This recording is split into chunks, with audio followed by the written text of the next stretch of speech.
On March 30th, 1893, a bottle washed ashore in Ocean View, Virginia. It held a scrap of paper with a hastily written message. To who picks this up, report when you find this to our agents if not heard of before, that our ship is sinking fast beneath the waves. It's such a storm that we can never live in the small boats. One boat has already gone with our human cargo below. God let all of us live through this. We were struck by an iceberg in a blinding snowstorm and floated 2 hours. Now it is 3:20 a.m. by my watch, and the great ship is dead level with the sea. Goodbye all. Hey crew.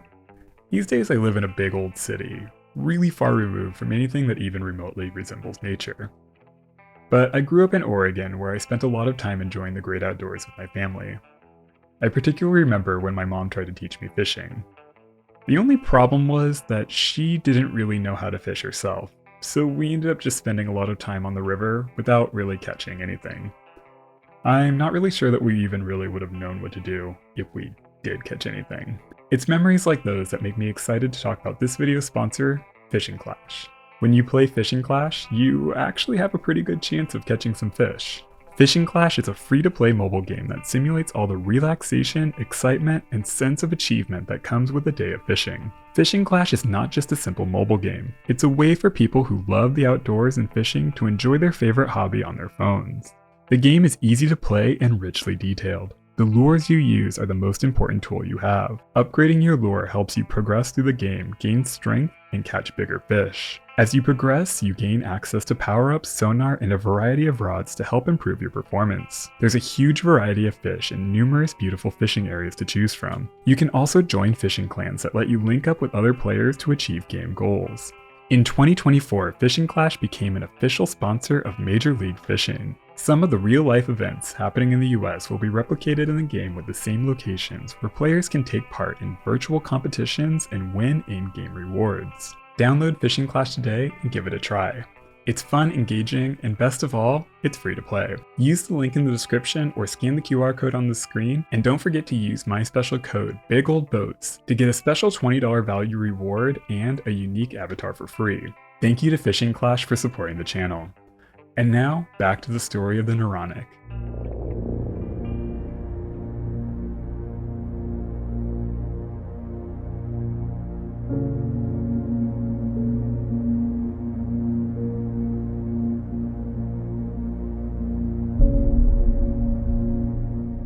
At the end of March 1893, the British steamer SS Coventry arrived in Bremerhaven with troubling news. Captain Wilson reported that at 2 a.m. on March 4th, his ship was sailing on the North Atlantic approximately 500 miles east of Halifax, Nova Scotia, when they encountered an overturned lifeboat. But they couldn't find any name to indicate what ship the boat belonged to. Later that day, at 2 p.m., they found another derelict boat, this time floating upright, almost completely swamped, but in good condition. Its masts and oars were tied together and drifting on the side of the boat as a sea anchor. The small boat was labeled SS Naronic. The two abandoned boats were found only a few miles from where the Titanic would sink less than 20 years later. They were the only verified trace of the SS Naronic that would ever be found. The incident was a confounding mystery that sparked a small media sensation at the time. Now the lost ship is an all but forgotten historical footnote. What happened to the brand new steamship and the 74 souls on board remains one of the greatest mysteries of the White Star Line.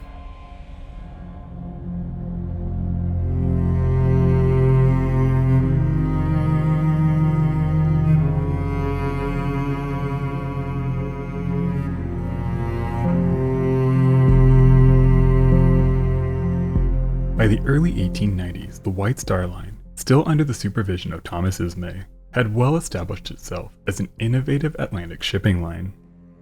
Their latest passenger liners, the Titanic and the Majestic, both launched in 1889, took turns capturing the Blue Ribbon for the fastest Atlantic crossing in 1891. They were the first White Star liners to be constructed without square rig sails, and garnered international acclaim, particularly impressing Kaiser Wilhelm II of Germany. His country would soon begin construction on the Kaiser class of 4 funnel liners that would spark a period of fierce competition for Atlantic dominance between the European powers. The White Star Line's interests extended well beyond their premier passenger liners and included a fleet of lesser-known cargo vessels. By the 1880s, the North Atlantic cattle trade had grown considerably, with 450,000 animals making the crossing in 1889 alone. White Star Line began carrying livestock in 1888, and the industry quickly proved profitable.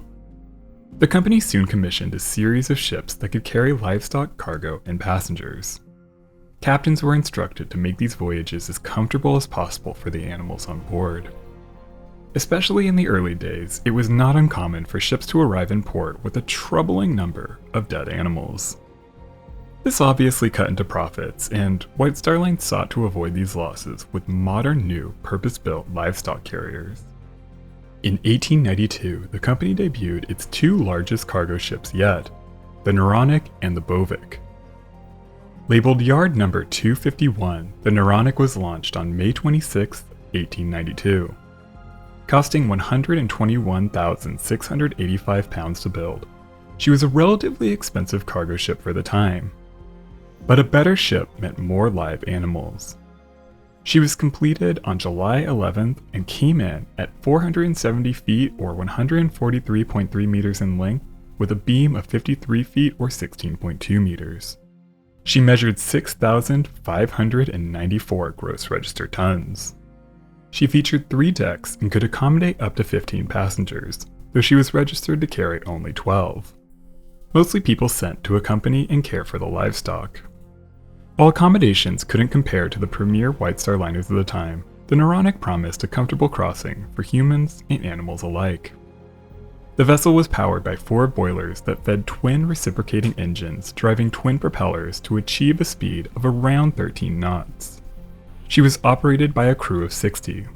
Her cargo spaces could hold up to 150 head of cattle, as well as several thousand tons of various other goods. To keep the animals alive, her livestock spaces were equipped with stalls, fresh water, and a ventilation system. Commanded by Captain Thompson, the Naronic sailed her maiden voyage from Liverpool to New York on July 15, 1892. Captain Thompson would serve as her master for just a few months. He left the ship in November of that same year. She completed several successful voyages, only losing a handful of cattle on one unfortunate voyage in November. By February 1893, there was no reason to doubt that the new livestock carrier would enjoy a long and prosperous career.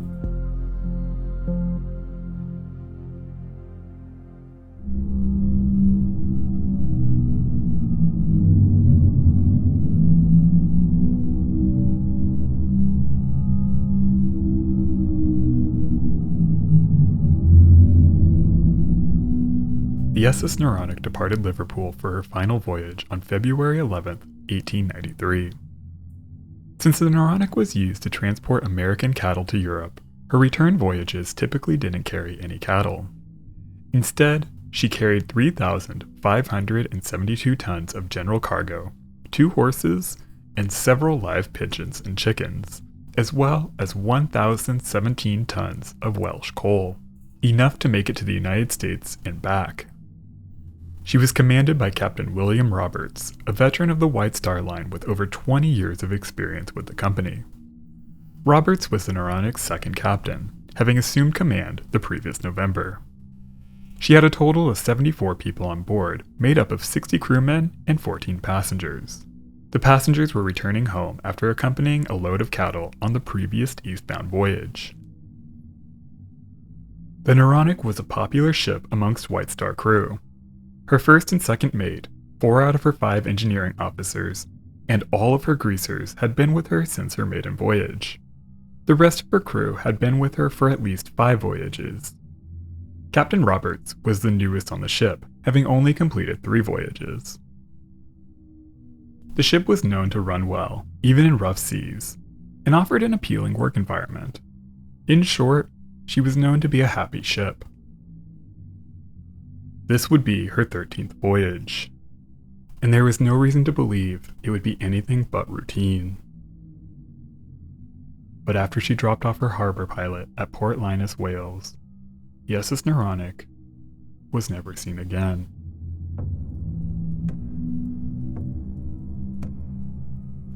In those days, it was normal for cargo ships to arrive behind schedule, but soon, worry began to grow. The story first broke in the New York Times on March 2nd, 19 days after the ship left Liverpool. Her longest trip at this point had been just 11 days, and her sister ship, the slightly slower SS Bovik, had arrived in New York that day after leaving Liverpool 6 days after the Naronic. The alarm wasn't raised until she was a full week overdue. Ships that had just traveled the same route reported heavy seas, gale-force winds, and heavy snow. When the SS Coventry arrived in port later that month with the news of the abandoned lifeboats, it was clear that the ship had probably been lost. But aside from the 2 derelict boats, nothing was ever found. With the frigid temperatures, there's no way anyone would have survived in the water for more than a few hours. This was, after all, the same area where the Titanic would meet her fate almost 20 years later. There was intense media speculation at the time over the fate of the missing freighter, with stories of potential boiler explosions, getting carried off course, and even ridiculous articles about wives driven mad by grief. But with so little evidence, there was no satisfying way to explain the ship's disappearance. But then, the bottles began to appear.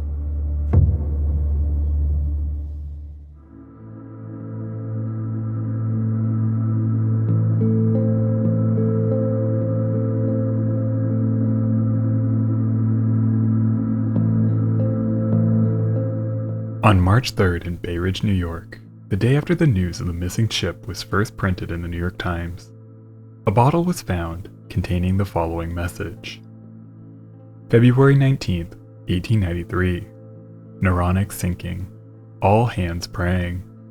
God have mercy on us. It was signed L. Winsell. On May 30th, in Ocean View, Virginia, another message washed ashore in a champagne bottle.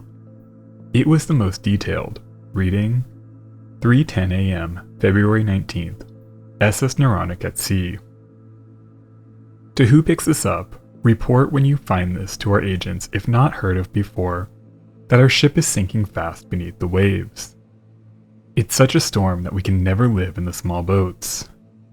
One boat has already gone with her human cargo below.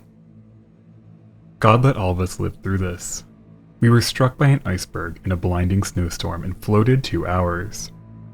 Now it's 3:20 a.m. by my watch, and the great ship is dead level with the sea. Report to the agents at Broadway, New York, M. Kersey and Company. Goodbye all. It was signed by John Olson Cattleman and also dated February 19th, 1893. Another message, this time found in the Irish Channel in June of that year. It read, struck iceberg, sinking fast, Naronic. The message was simply signed, Young. The final message was found on September 18th, floating in the Mersey River. It contained 2 strips of wool, and it read, all hands lost, Naronic. No time to say more. The message was signed with just a T.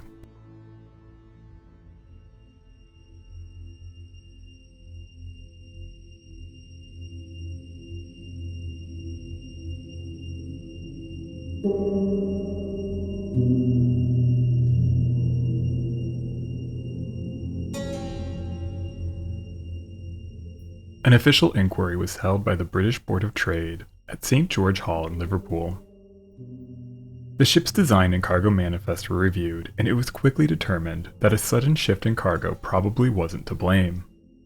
The harbor pilot was interviewed and reported nothing out of the ordinary while he was briefly on board the ship. Beyond that, the board had little to work with. There was speculation from the captain of another White Star ship, the Runic, that it was possible that the ship's engines could suffer a catastrophic malfunction that would result in one of her pistons shooting down through the hull, causing her to sink almost immediately. The Board of Trade was quick to dismiss the bottle messages and the iceberg theory. They claimed that there was no ice present, despite reports from other ships in the area that they had encountered ice near where the incident likely occurred. There is reason, however, to question the authenticity of the bottle messages. For one, none of the signed names, L. Wenzel, John Olson, or Young, appear on crew or passenger lists. And the final message was simply signed T, which could have been a number of people. Once the story appeared in papers, the missing ship was big news. So it's suspicious that the first message was found in New York only one day after the story first broke in the New York Times. The White Star Line also dismissed the second bottle as a hoax because they felt the bottle couldn't reach the spot where it was found. But debris from ships in the area has been found all along the eastern seaboard of the United States. Even if it's unlikely, it's not entirely impossible. While there's reason to doubt the messages, there's also reason to believe that they could be authentic. The names don't match the manifest, but it was very common at the time for passenger lists to be incomplete or inaccurate, especially on cargo ships. Even the Titanic, 20 years later, had 33 mistakes on her passenger lists. So it's not inconceivable that someone gave a different name, joined the crew at the last minute, or simply signed a nickname like Young. The first two bottles also list the same date, February 19th. Based on the Naronic's speed and date of departure, she would have been in the area where her lifeboats were found at around the same time. The second bottle also listed several specific details and even correctly named the White Star agent in New York. These pranksters really did their homework. But if the bottles are hoaxes and the ship didn't strike an iceberg in a snowstorm, what could have happened to her? And if they're real, why were there no bodies or debris found? After survivors from the Titanic disaster were rescued from Collapsible A, the lifeboat was set adrift with 3 bodies. After drifting for a month, the boat was recovered by the RMS Oceanic. The 3 bodies were still in the small boat. In fact, the last bodies recovered from the Titanic were discovered a full 6 weeks after the tragedy. So why were there none found from the Naronic? The last theory, and definitely the craziest one, came a decade later in 1903. A bomb was planted on the Cunard Line's RMS Umbria by a political terrorist who went by the name Gessler Rousseau. His real name was Gregory Russell. The bomb plot failed, and when he was arrested, newspapers claimed that a slip of paper was found in his room that read, "The destruction of the Naronic was complete." Rousseau is completely forgotten now, but he was somewhat notorious at the time, and he was known to target British ships. But aside from being pretty bad at making bombs that actually worked, Rousseau was in America at the time of the Naronic disaster, which would have made it pretty hard for him to board the ship in Liverpool. The story is likely a case of media sensationalism that does little to explain what actually happened to the Naronic.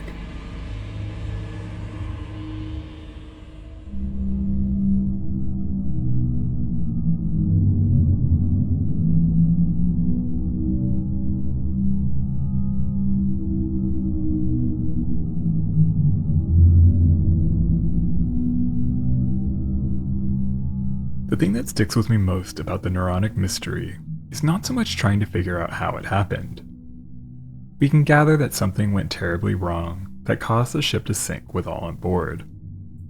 That's not really all that mysterious. The thing I get caught up on is the lonely terror of the situation. Knowing that your ship is sinking in the middle of the night, miles from anyone who can help. How it must have felt for the relatives of the 74 people on board. It's one thing to lose a loved one. It's another to always wonder what actually happened to them. No one even sent a proper search party after the ship went missing. The White Star Line altered the Teutonic's route slightly after the incident to sail through the area where the Naronic was thought to have been lost. That was it. Other passing ships were asked to keep an eye out, but once she was determined lost, that was pretty much all that happened. It's hard to imagine such indifference today. But after all, those 74 men weren't paying passengers. They were all replaceable employees. The Naronic disaster happened 5 years before the Marconi Company began producing systems like the one installed in the Titanic. In that time, if you ran into trouble, your only hope was signaling a nearby ship, or maybe survive long enough in a tiny lifeboat, which in heavy seas would be almost impossible. One of my favorite stories from the Titanic disaster is what happened on Saturday, April 13th, 1912, the day before she struck the iceberg. That evening, while Chief Telegraph Operator John Phillips was at work sending messages, the Marconi machine suddenly stopped working. It was standard procedure at the time that if something went wrong with the equipment, the operators were not supposed to try and fix it. They were to wait until the ship reached shore, where a company technician could properly service the machine. Phillips and his assistant Harold Bride ignored the rules and spent 5 hours working late into the night to fix the equipment on their own. It's terrifying to imagine what would have happened if they hadn't fixed the machine when they did. The Titanic sank in 2 hours and 40 minutes. What if when the massive liner went down, the Carpathia wasn't racing to the scene where she would pick up the freezing survivors? It's likely what happened to the crew of the Naronic. When whatever went wrong with the ship, whether it was a sudden engine malfunction or a collision with an iceberg in a blinding snowstorm, all they could do was wait for their ship to sink beneath them, leaving them alone in the icy waters. No one would know what happened to them. No one would know their state of mind in those final moments. They were simply gone.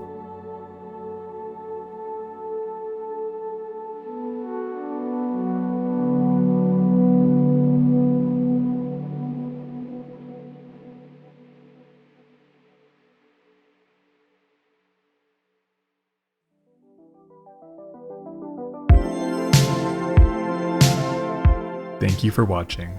If you found this video interesting, support the channel with a like, comment, and subscribe if you haven't already. Thank you again to Fishing Clash for supporting the video. Download the game using the link below. It's a fun and easy way to support the channel. I'd like to give a special shout out to my supporters on Patreon and my channel members.